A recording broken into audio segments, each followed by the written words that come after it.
आज पीर है। पिंकी, पप्पू और परवीन आपा छत पर हैं। पिंकी पेंसिल से कापी पर फूल बना रही है। पप्पू पतंग उड़ा रहा है। परवीन आपा पाइप से पौधों को पानी दे रही हैं। पिंजरे में परिंदे चहचहा रहे हैं।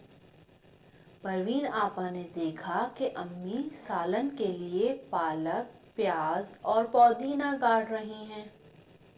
तो उन्होंने पिंकी और पप्पू को आवाज़ देकर बुलाया और कहा, आओ पहले हम मिलकर अम्मी के साथ पालक काटने में मदद कर दें। सब ने मिलकर काम किया। अम्मी ने सबको जज़ाकल्लाह कहा। पा पा पा पा करता पे उड़ते उड़ते आया। पा पा पा पा करता पे उड़ते उड़ते आया। पप्पू के घर की छत पर अपना घर बनाया। पा पा पा पा करता पे उड़ते उड़ते आया। पप्पू के घर की छत पर अपना घर बनाया। पिंजरे से परिंदे की आवाज़ आई। पिंजरे से परिंदे की आवाज़ आई। पिंकी अपने बस्ते से पेंसिल लेकर आई।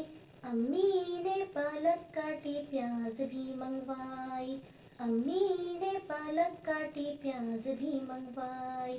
पप्पू ने शाम को पतंग उड़ाई। देखो लंबे पाइप से पानी निकल आया। देखो लंबे पाइप से पानी निकल आया। परवीन ने पौधे को पानी से नहलाया। पा पा पा पा करता पे उड़ते उड़ते आया। पप्पू के घर की छत पर अपना घर बनाया।